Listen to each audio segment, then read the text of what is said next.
Hey everyone, welcome back to Steve's View.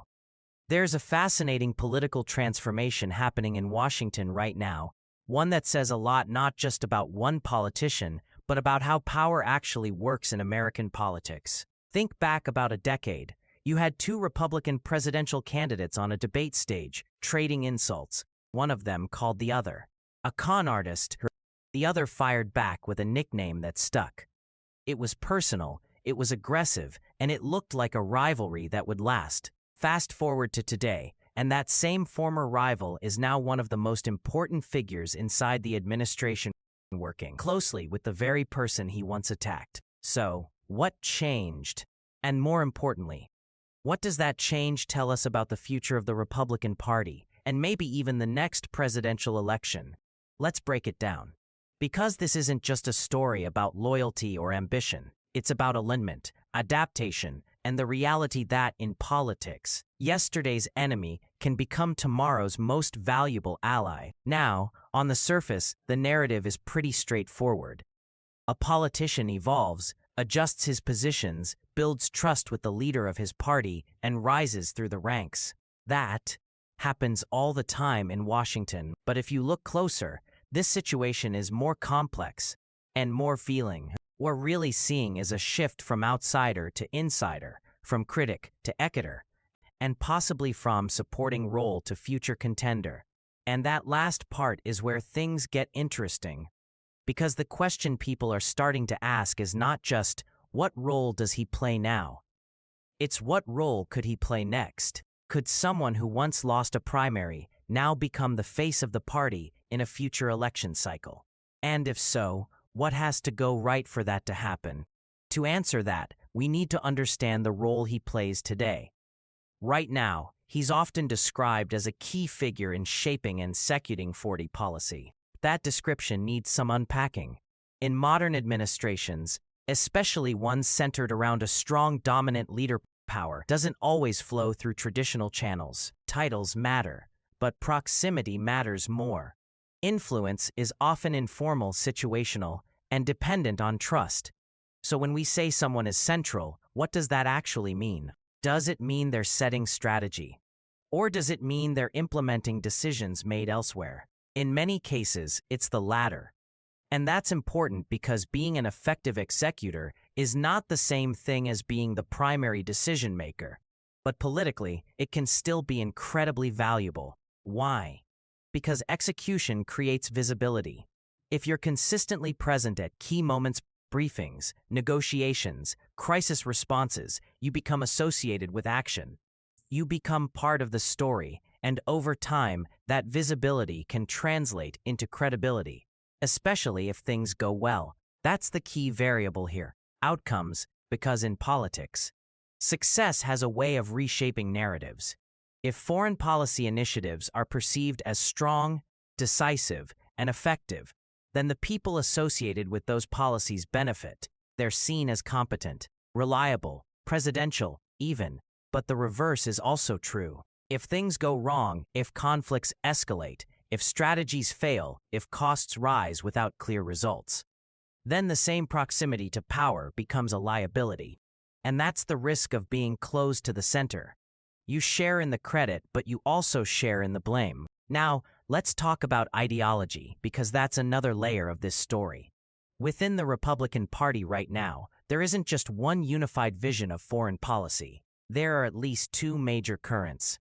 On one side, you have a more traditional interventionist approach, one that emphasizes strength abroad, strategic engagement, and a willingness to project power. On the other side, you have a more restrained, nationalist approach, skeptical of foreign entanglements, focused on domestic priorities, and cautious about military involvement overseas. Both of these perspectives exist within the same party, and both have strong constituencies. So when a figure rises within this environment, it's not just about personal ambition, it's about which direction the party is moving. If the party leans toward a more assertive global posture, then someone aligned with that view gains momentum. If it shifts toward restraint and disengagement, then a different kind of leader becomes more appealing. That's why comparisons are being made. Not just between individuals, but between visions. And this is where media narratives often step in. You'll see headlines suggesting that one figure could replace another as the leading candidate for a future election. But that kind of framing can be misleading, because presidential nominations don't work like a simple substitution. They're shaped by a combination of factors: grassroots enthusiasm, donor networks, media dynamics, debate performance, and timing. Timing is especially important. Being prominent too early can be just as risky as being invisible. If you peak before the moment is right, you can fade before it counts. So when people talk about a potential run in a future election cycle, what they're really doing is projecting current trends forward and assuming those trends will continue. But in politics, trends rarely move in straight lines. They shift, they reverse, they accelerate unexpectedly. That's why it's more useful to think in terms of positioning rather than prediction. Right now, this figure is positioning himself in a very specific way. He's aligning closely with the current leadership. He's demonstrating discipline and message consistency. He's building a record, especially in areas like foreign policy and national security. And he's doing it without openly challenging other potential contenders. That last part matters because in party politics, overt competition too early can backfire. Sometimes the smarter move is to wait, support, and build quietly. Then, when the moment comes, you're not seen as disruptive, you're seen as ready. But again, everything depends on context. If the current administration's policies are widely viewed as successful, then continuity becomes a strong argument, and someone associated with that success becomes a natural candidate. If not, then the party may look for a different direction entirely. Now let's address another aspect: consistency. Critics often point out that politicians change their positions over time. They'll say, "Look at what he said 10 years ago, and look at what he's doing now." And that's a fair observation, but it's also a very common phenomenon in politics. The question isn't whether positions change, it's why they change. Is it opportunism? Is it adaptation? Is it a response to shifting realities? Different audiences will interpret that differently. Supporters might say, "He's pragmatic. He understands the current environment."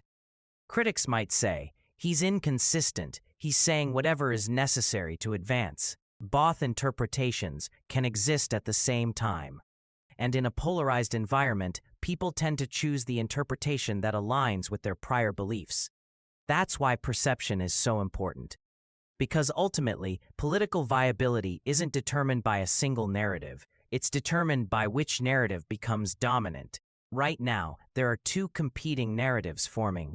One says, this is a disciplined, experienced figure who has grown into a key role and could represent stability and competence in the future. The other says, this is someone whose influence is overstated, whose role is more about execution than leadership, and whose future prospects are uncertain. Which narrative wins? That depends on events we haven't seen yet. Foreign policy outcomes, economic conditions, internal party dynamics, unexpected crises. All of these factors will shape the landscape. So when you read or hear claims that someone is on the path to becoming a presidential candidate, what assumptions are being made? What variables are being ignored? And how much of this is analysis and how much is storytelling? Because political storytelling is powerful. It simplifies complexity. It creates clear arcs: rise, fall, comeback, transformation. But reality is messier. Careers don't move in straight lines, and power is rarely as centralized or as stable as it appears from the outside.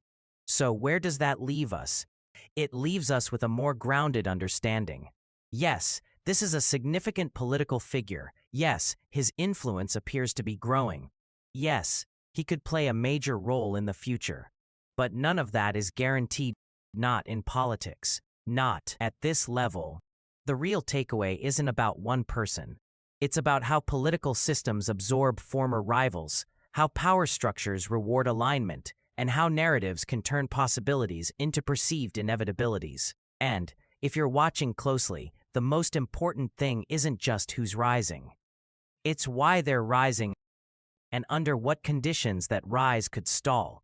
Because in American politics, the story is never finished, it's always evolving. And the next chapter depends on decisions, events, and outcomes that are still unfolding right now. Thanks for watching.